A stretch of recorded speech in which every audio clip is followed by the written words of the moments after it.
আসসালামু আলাইকুম সুপ্রিয় দর্শক।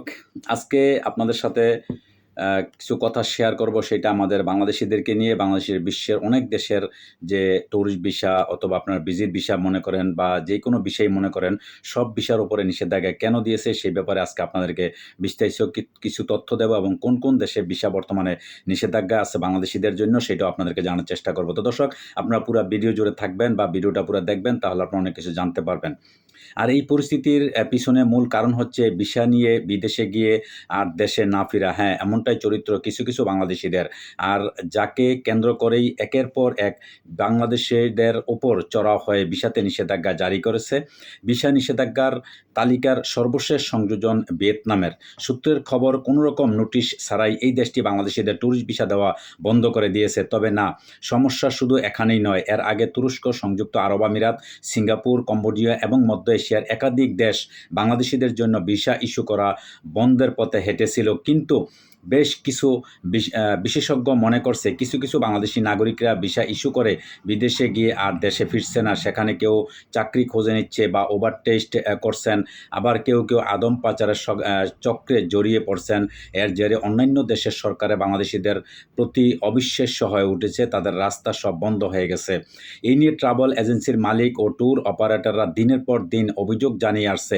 এমনকি আপনারা জানেন, আটাবের সাধারণ সম্পাদক আফসিয়া জান্নাত সালে জানিয়েছেন, অনেকে ট্যুরিজমের নামে লোক পাঠিয়ে দিচ্ছে যারা দেশে ফিরে আসছে না, আর এতে দেশের ভাবমূর্তিও নষ্ট হচ্ছে। এই সমস্যাকে কেন্দ্র করে ঢাকার একটি বিজ্ঞাপনী সংস্থা কর্মরত এবং নিয়মিত ভ্রমণকারী জোনায়েদ নামের এক ব্যক্তি জানিয়েছেন, এখন ট্যুরিস্ট ভিসা পাওয়া মানি যেন একটা যুদ্ধের সমান। ভিডিও কলে অফিসে দেখাতে হয়, bank statement, income tax file সব কিছু জমা দিতে হয়, এমনকি বুঝাতে হয় যে সত্যিই আমি ঘুরতে যাচ্ছি। এরকম অনেক কিছু আমরা সত্যিকারের ডকুমেন্ট আমরা যখন তাদের উপরে দেব এবং আমরা 100% আমরা গ্যারান্টি, এরকম অনেক কিছু আমরা ডকুমেন্টস তাদেরকে দেখাইতে হবে যে আমরা আসলেই ঘুরতে যাচ্ছি। আমরা একটা দেশে ট্যুরিস্ট ভিসায় যাব বা আমরা ভিজিট ভিসায় যাব, ওই দেশে 2 মাস 3 মাসের জন্য, ব্যবসার জন্য অথবা ঘুরতে যাব। এই ঘুরতে যাব এই বিষয়টাও তাদেরকে এমনভাবে আমরা প্রমাণ করতে হবে যে আমরা আসলে সত্যি ওই দেশে ঘুরতেই যাব, আমরা ওই দেশে থাকবো না। তার কারণ হচ্ছে আমরা দীর্ঘদিন যাবৎ আপনারা জানেন যে আমরা বাংলাদেশিরা এমন একটা দেশে বা এমন একটা জাতি, আমরা পৃথিবীর অন্যান্য দেশের লোকেরা টুরিস্টে যায় হয়তো 2-1 জন, কিন্তু আমাদের শতকরা 90-95% লোকই টুরিস্টে বা এরকম ভিজিট ভিসায় বিদেশে যায়, যাইয়া ওইখানে স্থায়ী হয়তো সে ওভার হয়ে যায়, মানে অবৈধ হয়ে যায়, অথবা দেখা গেছে সে আর ফেরত আসে না, অথবা অন্য কোনো ওইখানে কাজ করার জন্য থেকে যায়। এই ধরনের কারণে কিন্তু আমরা বর্তমানে বাংলাদেশ থেকে বিভিন্ন দেশে, আপনারা জানেন দুবাই, মালয়েশিয়া, ওমান, সৌদি আরব সহ কাতার, বিভিন্ন দেশের ভিজিট ভিসাগুলো আজকে কেন নিষেধাজ্ঞা দেওয়া হয়েছে, শুধু একমাত্র এটাই হচ্ছে কারণ। এবং অনেকগুলো দেশে কিন্তু বর্তমানে বাংলাদেশিদের জন্য ভিজিট ভিসা আপনারা জানেন যে নিষেধাজ্ঞা দেওয়া হয়েছে এবং বন্ধ। তার পাশাপাশি শ্রমিক ভিসা পর্যন্ত আজ বিভিন্ন দেশের বন্ধ। আজকে জানেন প্রায় 1.5 বৎসর ধরে, প্রায় 18-19 মাসের মতো আজকে ওমানের শ্রমিক ভিসা বন্ধ। তার পাশাপাশি দুবাইতে ভিসা নিষেধাজ্ঞা দেওয়ার পরে আমাদের বর্তমানে অন্তর্বর্তীকালীন সরকার ডক্টর মোহাম্মদ ইউনূসের অনেক অনুরোধের পরে, তার অনেক বিভিন্নভাবে তিনি অনেক প্রচেষ্টার মাধ্যমে দুবাইয়ের মোটামুটি কিছু ভিসা খুলে দেওয়া হয়েছে এবং নিষেধাজ্ঞা উঠিয়ে দেওয়া হয়েছে। এখনও যদিও পুরোপুরি আগের মতো এখন অ্যাভেলেবেল দুবাইয়ের ভিসা পাওয়া যায় না, তারপরে কিছুটা একটু শিথিল করা হয়েছে। তার পাশাপাশি কাতার, সৌদি আরব, বিভিন্ন দেশে আপনারা জানেন বর্তমানে ভিজিট ভিসার ব্যাপারে কঠিন। আর যদিও ভিজিট ভিসা কিছু কিছু অংশে চালু আছে, কিন্তু খুব হার্ড। তার কারণ হচ্ছে আমরা ভিজিট ভিসা যাইয়া এগুলো কিন্তু তাদের কাছে সব কিছু রিপোর্ট আছে, সব কিছুই তারা জানে বা বুঝে।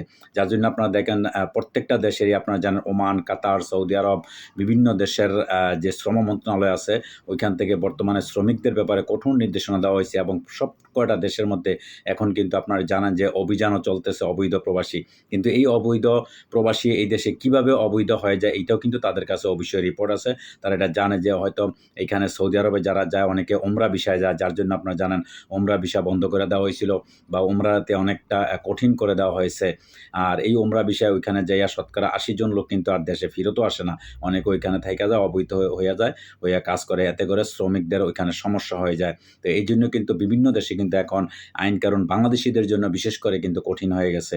তো যাই হোক দর্শক, আশা করি আপনারা যেই দেশে যাইবেন আপনারা সঠিক ভিসা নিয়ে যাবেন। আপনারা যদি ওইখানে কাজের উদ্দেশ্যে যান অবশ্যই শ্রমিক ভিসা নিয়ে যাবেন। ব্যবসা উদ্দেশ্যে গেলে আপনাদের বিজনেস ভিসা নিয়ে আপনারা যাবেন। যেই বিষয়ে আপনারা যাবেন।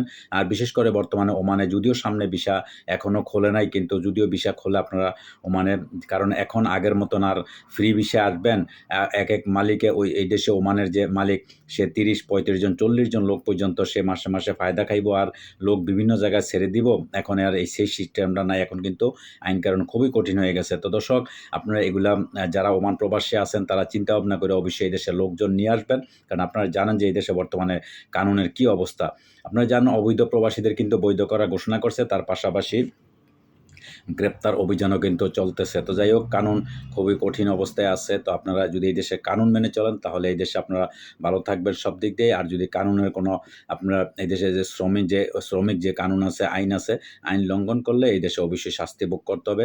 এটার ফলাফল ভালো হবে না। তো যাই হোক দর্শক, ভিডিওটা অনেক লম্বা হয়ে যেতেছে, সেই জন্য এর পরবর্তীতে আমি আপনাদেরকে বিস্তারিত অন্য ভিডিওতে জানানোর চেষ্টা করব। সেই পর্যন্ত সাথে থাকবেন, ভালো থাকবেন দর্শক। আল্লাহ হাফেজ।